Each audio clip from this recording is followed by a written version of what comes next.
basketball, Andre Iguodala. Well, Iguodala is one of the elite perimeter defenders in the game. You know, what I love about him is he can guard any of the perimeter positions. 1, 2, 3, doesn't matter. He's so mobile and active, great anticipation, and a really good help defender as well.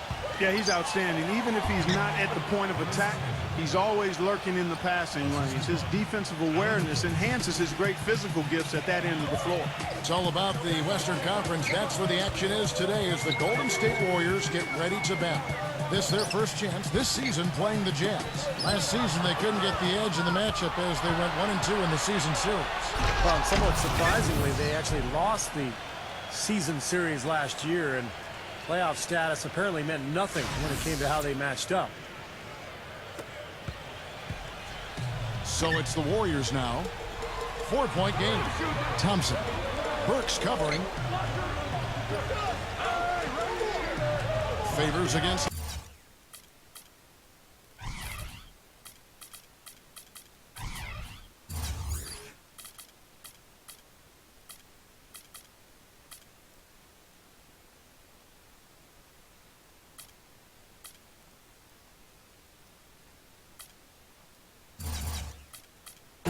Tipped away, and it's out of bounds. The Warriors able to retain possession here. In part, they should not have dropped that series. I mean, that was just sloppy.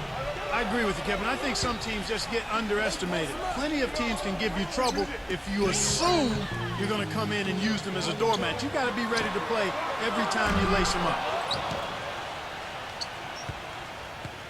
Last outing for Utah, it was a loss to the Los Angeles Lakers. They just couldn't get the ball in the basket that day, guys.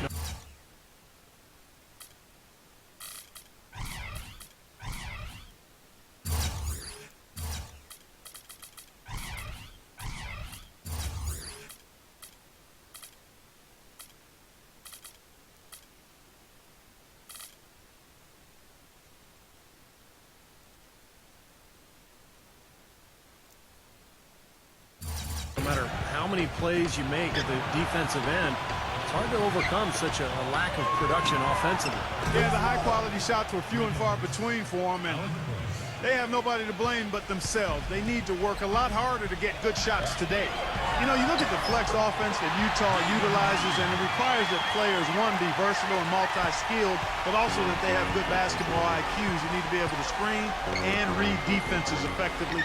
And that's not easy, but it's certainly a good way to play if you've got the right people. Here's Burke after the made shot from David Lee.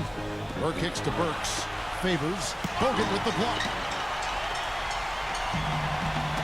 Deflects the pass. Here's Hayward. And he takes that one up and powers it through. Boy, he's just dangling from the rim after sending it through there. You can see which team now has the swagger Clark right now. Yeah, exactly. It's with them. Yeah, but you don't want to do too much to get an opponent riled up, though, either. And Clark, back to that flex offense you were talking about. Some players come into the league with the bad habit of standing around when they don't have the ball. Steve, that's not going to cut it in the flex. No, it keeps you moving. It keeps the ball going. A lot of screening and cutting. It's a great offense, and it's difficult to cover. But I like what you said. It teaches the young players how to play as well. Well, you know, it doesn't seem like they've missed many shots here. Golden State's gone 0-2 from deep here. It's Curry with the drive. Out in his own on the break.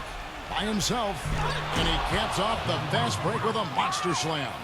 All right, well, look at how the hustle game has been going for the Jazz. Well, I think the defensive aggressiveness on display here has caught them off guard, playing airtight defense and coming up with the steals. And we're also seeing a lot of fast break groups, so this team doing a nice job getting easy points. Huge advantage for them already. And as well as they played at both ends so far, this lead might continue to grow. And the Warriors decide to take their first time out here. You're right, they've been shooting lights out here in the first quarter. Yeah, and Kevin, they're playing with tremendous confidence right now.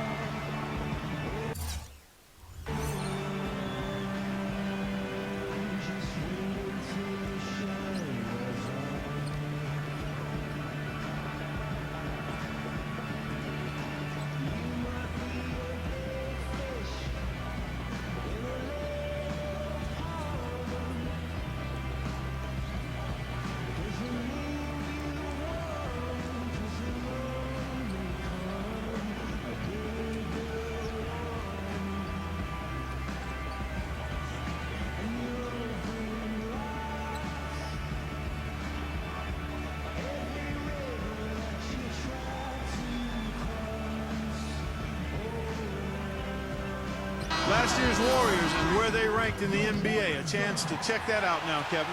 First in three-point field goal percentage. Third in rebounding. And they showed up in the top 5 in free throw shooting. This is a team that took advantage of getting to the line. And I think what really stands out is the spacing offensively. Clark, you talked about the three-point percentage, #1 in the league. That doesn't happen unless you have good flow and good spacing offensively. This team really spread the defense out on a nightly basis, and as a result, they were a nightmare to guard. You know, Iguodala seemed to be a 20-point-per-game kind of a player last season, another season where scoring was helpful, but not where you thought it might be for a star player. But his game is not predicated on scoring. It's his all-around versatility that makes him star level. So he gets the whistle. Contact on the way up and 2 shots coming up. Well, the big thing with him is that corner three-point shot. That's his spot. He loves drifting to that area. And so defensively, you've got to keep an eye on him. But what that does is it limits the amount of help you can give when he's on the floor. And I know he's a fan favorite because he can catch fire immediately at any point in the ball game and just start pouring it in from all over the place. Hayward with the ball. He's covered by Iguodala. And the whistle blows. It's going to be on Andre Iguodala. That's his first foul. Thomas checked in for Utah. And we're just over 3.5 minutes into the first quarter. And it's out of bounds. The Jazz able to retain possession here. And for Iguodala last season, under 13 points a game. But, Kevin, if you're just looking at the offensive numbers, you're kind of missing the point with Iguodala. He's a defensive-minded player. He can score, particularly in transition, but it's his defense, it's his rebounding, it's what he brings to the total game that sets him apart. The Jazz making a switch here. Jefferson's checked in. Well, you look at the turnaround last season for Golden State. A lot of it has to do with the steadying presence of Jarrett Jack and Carl Landry off the bench. Both players brought a toughness and a level of competitiveness that was maybe missing from the Warriors the year before. A different look for Utah. Williams comes in for Enes Kanter. And it's Rush in for Alec Burks.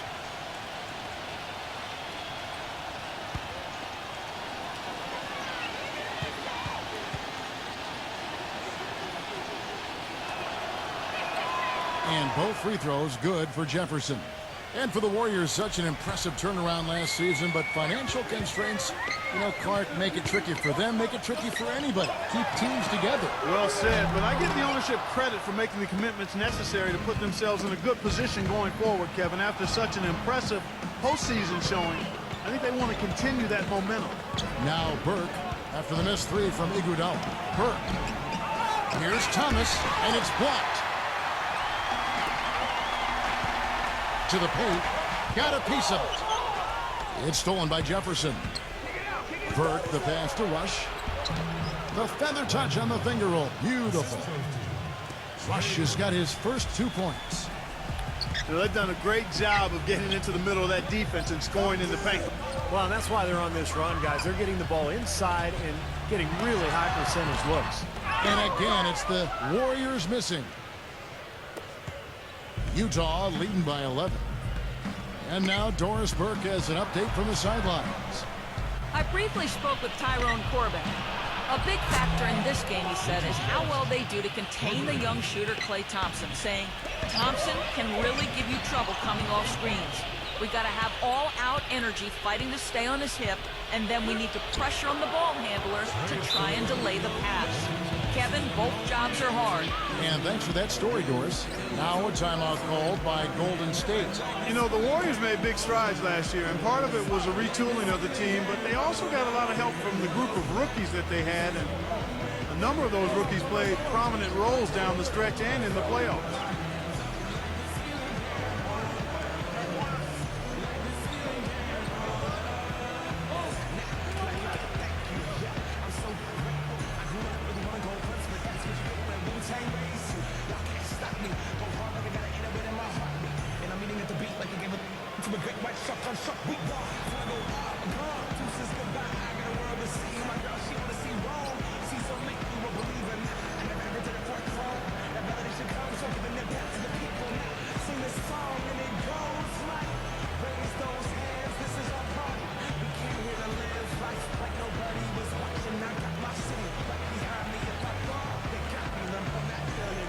So Utah going with an almost entirely new group here.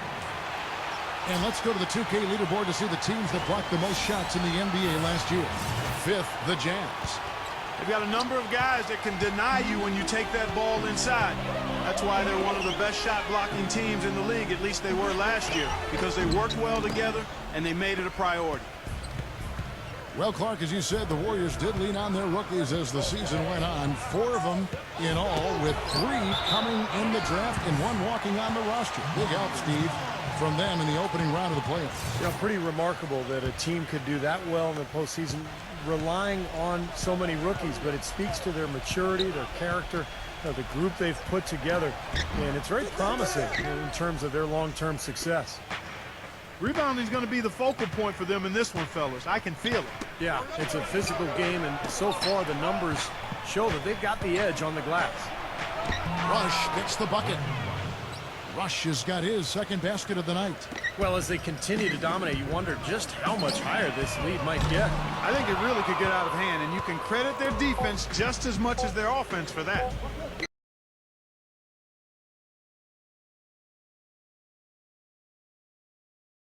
From deep. That's what she said. Michael.